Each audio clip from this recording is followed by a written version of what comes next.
She is Senior Director, National Campus for USTA. It is Jo Wallen, former outstanding junior tennis player herself, played pro as well, went on to experience competition at Wimbledon, and is now doing big things for the USTA. This is going to be an opportunity on the On to Something podcast to showcase her career, what she's done, and her dedication to the sport of tennis. I'm Bryan Fenley, a national anchor at Fox Sports Radio, and help out and do some broadcasting for USTA. Jo, I want to first begin, and thank you again for doing this, with the excitement on your calendar coming up later this summer, because you got a big trip planned and you're going somewhere special. Give us the details. I am. I was lucky enough, for 2020, but obviously 2020 was a disaster overall. But I was lucky enough to be offered to be an international broadcast commentator for the Paralympics. So with my former job, I did some wheelchair. I got to know it. I'm definitely not, I would say, an expert compared to a lot of other people in there, but I've, got enough knowledge and feel comfortable enough. So when it got canceled last year, that was pretty sad, obviously, but in the general schemes of things, that's the best thing for it.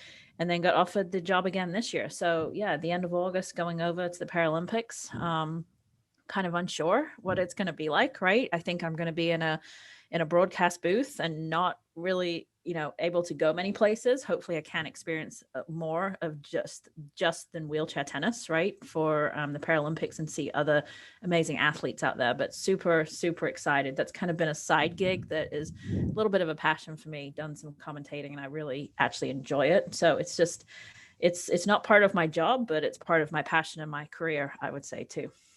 If I'm not mistaken, Jo, in 2017, you became the tournament director of the US Open wheelchair event. And so this is something that has resonated very close to your heart. How have you been motivated and inspired by the work and the talents of these athletes and what you've witnessed firsthand? Yeah, I mean, I think that the athletes want to be known as athletes, right? Not with any different disability. They want to be known in the same conversation as the Federers, the Nadals, that, and it's hard because they don't get that much publicity and much marketing to do it. But I think watching what they do, I mean, not only was I the tournament director for the US Open wheelchair, but also the Masters, which is their year-end tournament. And just seeing, how difficult it is to understand how difficult it is to play wheelchair tennis. And then we've been able to, at the national campus, Francis Tiafoe got in a wheelchair and he looked horrible. Like it was embarrassing, and he will be okay for me to say that. And it was like, have you ever played tennis before? Because it was literally, couldn't push and couldn't move. So when you see some of these, Djokovic has gotten in a chair before, right? And it's like, you're like a beginner player. So to see what they have to go through with their movement and their training, and they're training the same as any other athlete. They're training the same as the Federers and Nadals, all those players. But to see the extra steps that they have to go through, right? From traveling, right? From travel that they have to do, their wheelchairs, right? They have their tennis chair. They have to ship that, how they have to ship it, right? When they get on a plane, what their accessibility is like, right? That kind of stuff. So to me, it's those extra steps that they have to take, which is really amazing to see. And then you actually watch them play tennis and you're like, oh my gosh, and you don't look at the chair too much. You watch them play and you see their shots and their shot selections and the shots that they can hit while pushing. It's just, it's amazing. And it is very near and dear to my heart. But I just want them to be known as any other athlete, not an athlete with a disability. I want them to be known as an amazing athlete. Very well said. Jo Wallen is with us. I'm Bryan Fenley, an anchor at Fox Sports Radio. Of course, Jo is Senior Director of National Campus for USTA, and I help out do some broadcasting for USTA as well. Grateful to be able to have that opportunity. So you started out, as far as your own career, Jo, you were born in Birmingham, if I'm not mistaken, in England. Birmingham, England, right? Not Yeah. Yeah. So, and you were really dedicated to the junior circuit of tennis, rising the ranks there. What was that grind like for you as you were trying to make your name known in the beginning stages of your playing career? Yeah, I mean, I would say there was two phases of it, because I actually left England when I was 12. So I actually started playing, and my parents didn't have a ton of money. So we had to figure it out and what we were going to do. And my dad actually ended up learning tennis alongside me. So it's kind of a cool story because, we hear so many negatives with parents and, children and relationships and stuff. And don't get me wrong, there's a lot of positives too. But it was interesting because he wasn't a coach. No one knew tennis in my family. I started everybody off. So, when he found out how much tennis lessons were, he's like, oh my gosh, we can't afford that. So he took a lesson a week, and I took a lesson a week with a different coach. And then he started learning, and he actually got Vic Braden's book, and that's where he started, learning tennis as well. So we learned together. So it was a very dynamic relationship where it wasn't like, you're going to do it this way. Okay, how does this feel? Does this feel right? What can you do? So that was really cool. And I mean, as I said, I was 12 when I left England. I went to Ball Terry's. So, you say I was English, but didn't, I could play local USTA tournaments, but could never really play the nationals because of my, residency and my nationality. So I represented England, but from afar, if that made sense. So got to play the bigger tournaments. So I didn't actually play a ton of tournaments growing up, which I think actually hurt me because I never really learned to, I would say, compete during those formative years of actually having to go out and like win those tough matches, right? Grind those matches out. So for me, I always looked pretty when I was playing. And I mean, I did okay. I was number 2 in England growing up all through my junior, when I went back and stuff. But I think that was a miss of the not having that tournament experience. And I know Serena and Venus didn't do it. They didn't have tournaments, but they're just, abnormalities. They're superstars, and it didn't matter if they played tournaments. So, but yeah, giving up, I don't say giving up a lot. That's not how I look at my career. I think people do say that, didn't really have boyfriends, didn't go out, was just always playing. But that's something I wanted to do. That was a choice that I made. No one else made it for me. And I don't ever look back and go, God, I miss my childhood. No, I was traveling the world in my childhood. I was traveling, to Europe and South America when I was still a teenager, right? So I had a very different life experience, not necessarily the problems and the going out and doing all that, but actually life learning experiences that I think has taken me, pretty far in my, professional career now. How did those life experiences that you were just discussing strengthen your bond with your dad as both of you became completely invested in the game, and how your relationship together transformed because of that? Yeah, I mean, I think that if I look back at my career, I have probably 3 or 4 matches, and maybe not even matches. They may be shots or games that I actually remember. What I remember is the times that I spent with my dad, right? And my mom was home, so very early childhood, my mom would take me. But then with my dad, those are the memories I have. Whether it's playing cards, whether it's finding housing in South America, just listening to music together. Those are the memories that I have. And I think that's really important too. I think as me now as a parent, and I've gone through the coaching, we have to really enforce that with our children too. Those are the memories you're going to remember, as opposed to, the memories of playing matches. Now, obviously, if you're top 10 in the world and you're top 50, that may change. But for the majority of players that don't get there, those are the memories that you have to look back on. And, we can look back now and have some really good laughs and some good, memories of all those times as well that we spent together. When you were spending time together and you became very much involved in tennis and you were having lessons, the way in which you were taught at that early stage of your life and your career, being coached, what's different about the way you coach as opposed to how you were coached, and the lessons you've learned from the past, and how maybe you take some of that with you, or maybe you say, you know what, I didn't really like that. I want to do it my own way in a different format. It's interesting. I mean, I had a female coach as my first coach growing up in England. And so I have memories of, hitting with her and coaching, being coached. But my memories really are really from when I went to Ball Terry's Tennis Academy, right? So I don't really honestly, in all honesty, I don't remember a huge amount of the training in England. I mean, my memories really start. So I think, first of all, anything I've learned, I learn and I'll say, okay, I'm learning and I agree with it or I don't, what you just said, right? You take that. So I think that, one of the ways that with Nick is that, it was his way or the highway. And he said that in his books with, Andre, you got to hit the Andre forehand. You got to, technically, and that's one thing I think everybody's different, right? And some people can't do that. Some people don't do that. So I think really for me, I think for me and my lessons on that side of actually teaching, I want my students to be free and I want them to express themselves and play like they need to play, right? Because if they don't, you're trying to make them something they're not. And it's harder to do that. I'm not saying it's not the right way. But then, so that would probably be, I'm not saying it's a negative, it's just that's the opinion of that. But then on the other side, what I've taken is the hard work, right? I mean, I was 12 years old living by myself at a tennis academy without my parents there. So it's really shaped who I am to become a strong female, which that is something that I do take, And so sometimes when I see kids and you're on the court, and I mean, I haven't been on the court coaching now for a couple of years, but you're like, okay, you have to do this to improve. And if you don't want to, so I take some of that, with the, I would say the work ethic and the positivity of saying that this is what you've got to do to get there. So it's a little bit, I think you're right. There's certain things I throw out and certain things I keep that have really made me who I am today. You mentioned being strong and how you have continued to work and develop into that sort of person based upon your prior experiences.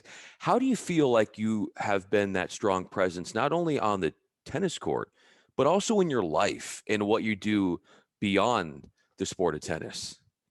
I think it's interesting because now in this industry, the tennis industry, I would say one of my passions that I want to make sure that I leave a lasting impression on is, it's the tennis industry is not just coaching or playing. Like we focus on that. We focus on the coaching, right? We focus on the playing. Okay, you got to play, you got to get to that. And females, especially, of how, we lose a lot of females in our industry for different reasons, right? We lose our females because they play in college, they get burnt out, right? In college, that's normal. And then they stop for a little while and then they either come back or they don't.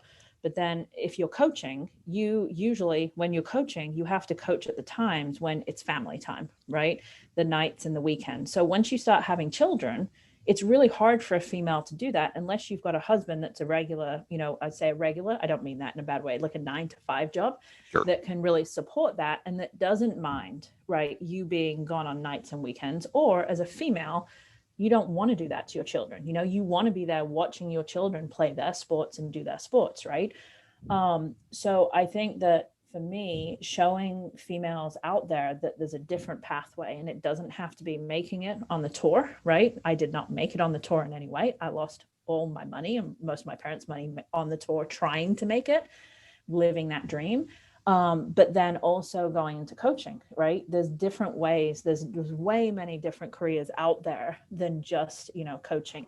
So that's something I'm very passionate about. So when I say I'm strong on that, that's what I mean as well by saying, and I'm living in our world that I'm in, especially I would say with management of running facilities, it's a male dominated world, right? Sure. There's a lot, but that's why I want to open up. I don't think it's a negative that it's a male dominated world in any way. And I don't think that people are not picking females. I think it's just saying, okay, how can a female adapt to these positions while still, satisfying family requirements and family times and not feeling like you're losing time spent with your children. Yeah, that's so answered your question really, but no, that's a wonderful insight. Jo Wallen is with us. I'm Bryan Fenley. I want to go back to what you just brought up as far as your own playing career. When did you feel like it was time to stay in the game of tennis, but perhaps move on from the pro aspirations of playing, or what went into that decision for you at that point? what went in and what I look back to now, what I should have done are two very different things, right? So basically I was told when I was 15, 16 that I wasn't going to make it on the tour, right? And that I should go to college and play college tennis. I could go play anywhere I wanted and then they would help me get a scholarship at any school, Florida, I mean, wherever. And I walked out of that meeting and I said something not very nice. I was like, my dad's like, what do you think? I'm like, I don't give a, what they think. I want to go play. Right.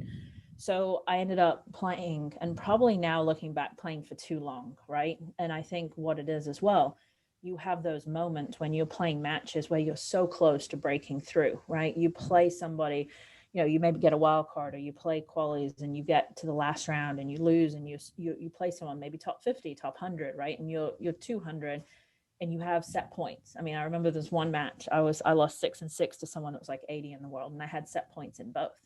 And I'm like, okay, they're 80 in the world. Like I am like right there, like right there. Or you beat somebody and then they have a breakthrough, right? That then get to top 30. So it's like a little bit of a drug. Like you're like, I'm right there, I'm right there. But for me, what actually happened is I look back now and I go, okay, I probably should have ended my career a lot sooner. It would have saved me a lot of money and saved my parents a lot of money. But what happened is my dad had told me when I was little that if I ever touched a racket to the ground in temper, he would get every racket I owned, break it over his knee, and I'd never play tennis again. Well, remember, this is when I started playing, we were with wooden rackets. So I think wood's probably a little bit easier to break over a knee than graphite. I'm not Yeah. sure he would say that now. And so like I always knew that was important not to act that way. And I'd played a tournament and I was getting really frustrated. Now this was like when I was like 26, 27. Okay, so he's not with me, thank God he wasn't with me. And I played a match and I took my racket and I smashed it in the corner, right? Not in front of everyone, I broke it. Sure. And I was like, you know what? I'm not enjoying this anymore. Like, this is not the way that tennis should be played, right? So that was my first like week of going, okay, I'm not enjoying this. I'm getting frustrated with what I think I can do and what I'm doing. And the very next week, I played a tournament and tore my meniscus. And from that surgery, I actually ended up getting blood clot in my calf, and was in the hospital for a week and was on blood thinners. So that was the end of my career. So I think it was God telling me, hey, like, I'm going to make you stop now. So that was really the moment. And then it was, okay, what am I going to do? Okay, I'm going to go coach, because I always like to study. I didn't have the experience, but I love to study, and I always loved listening and watching and learning. So that was the decision. And I ended up at the Colony Beach Resort, was the number one beach resort at the time, resort. It's no longer there, but really spent a year learning and really studying the head pros there of how they coached. The story for you in tennis is a love story with lots of highs and lows. How would you describe it as such, where you look at your relationship with the game and what it's meant to you as a love story from the beginning of when you picked up the racket to how you still find yourself around the sport in a tremendous way to this day? I mean, I don't know whether I wouldn't necessarily agree with ups and downs, because I've never fallen out of love with it. I've You gotten go. frustrated that once, right? Sure. Where I was like, okay, I shouldn't play, but I've never known anything but tennis in my life. And people may say, okay, well, that's not necessarily healthy, but it was for me because it's been every aspect, right? So with whatever I've wanted to do, my dad's like, do you want to go to college? And I was like, no, I don't want to go to college. I can go to college later if I want, right? But when I stopped playing, it was like, okay, what am I going to do? I'm going to learn the tennis industry. So I got all my certifications, became a USPTA tester, got USTA high performance certified. So I went down that education pathway. And I don't know, it's just the sport that has, given me everything in my life. And I don't really know any different, if that makes sense. And it's been, as I said, I look back at high school and going, okay, I had to leave my prom early because I was going to Wimbledon the next day. Okay, traveling, like gone, so it's like, okay, you've had these, and I don't know, it's just part of me and who I am. And I try and learn every single day. There's not a day that goes by that I don't learn something, whether it's good or bad, of, what we're doing and how to improve, that. And also, giving back is huge to me. I want to give tennis, the opportunity of tennis, to other people that may not have ever experienced it before in whatever way. And give them something to love as much as I've loved tennis. That's so well said, because you've invested so much time in the sport, but you have given so much back through the sport as well. The sport has done so much for you. And because of that, you're able to turn it around and help others become invested in the sport and use your experience and use your position to aid others in introducing them to a game. So when you see your presence being felt and you see people picking up the sport thanks to the help and support of you and introducing them to that. How does that feeling compare to, say, winning a big match from your junior days? It doesn't. I mean, I have no memories of winning those matches, quite honestly. That's not what life's about. I think for me, I think one of the interesting conversations recently was that I had, when I was in Kentucky, I had one of my players, and she came to me. I started working with her when she was about 15, and not very talented, not very natural, but just a worker. Okay. And she's like, look, I want to get better and I want to do. I'm like, okay, we're going to work on it. We broke down technique, we broke down everything. So it just wasn't natural. She was not a natural tennis player. She picked it up very late. And after a while, she said to me, okay, I really want to intern this school year. She was homeschooled as well. And it wasn't for tennis. She was homeschooled. Just the parents believed in that. And she said, I want to intern. I'm like, okay. She's like, but I just don't want to come in the office and file papers. I'm like, fair, very fair. So we researched stuff together, and she started an NJTL. And it was local to a tennis club, and she got one of the schools involved that was right across the street, and then our club became involved. So that was a really cool thing. And she stayed doing that. She walked on at University of Kentucky, didn't really play, but I guarantee you she helped their GPA go up because she was, so smart, won all these awards, got to do amazing things. And it's funny, during COVID, she's now not in the tennis industry. And she said, I'm not sure I'll ever pick up a tennis racket again, right after college. And I was like, yes, you will. I promise you. Eventually you will. And I said, during COVID, she had called me, and I'm still very close to her. And she goes, I just got to tell you something. And I was like, okay. She's like, you gave me the greatest gift that you could give me. I'm like, why? Like, what are you talking about? She goes, you gave me the gift to coach. Because afterwards, she helped me with summer camp, and we worked with her, and I worked around on coaching. And she said this entire time during COVID, she was able to pay off her entire student loans that she had in college because of tennis. And she was like, I didn't, during COVID, that helped her tremendously. And I took that and I was like, that to me is more important than anything, right? And she knows she has that as a backup for the rest of her life, right? She can go out and coach kids, and she can do that. And that's a form of revenue for her, right? It's an income where if anything happens, she can go out. So those are the times. And then one more, we run a military clinic on the campus. And when I moved here, I was doing a lot of NJTL stuff with the school, and I was like, what am I going to do? And, we went to the local school, and I asked the PTA president, actually gave us a tour. And I was like, so what's your, budget? And I mean, literally this Title I school I was at in Kentucky, the budget was like, $400 for the year. Okay. Like, we had nothing. And this woman's like, oh, 300,000. I'm like, excuse me? I was like, what? It's very affluent here. And I was like, they don't need me, So I was like, what am I going to do here? I want to give back, and I need to give back. So it just so happened that I do a lot of military now here. And so military clinics, we do free military clinics every Monday night. And we've had a lot of people that have said tennis have saved their life, a lot of vets that, just didn't play and that knew tennis. And so that to me is the fun part. And that's what's most meaningful is those comments or hanging around those people and seeing what tennis is doing for them, that, especially the veterans, about, family and camaraderie and having people to, reach out to if needed.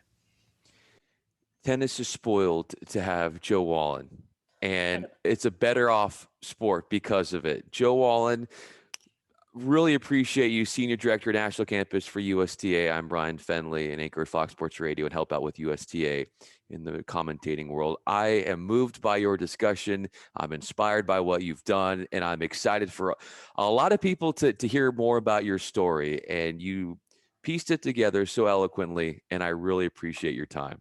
No problem. Thank you for having me.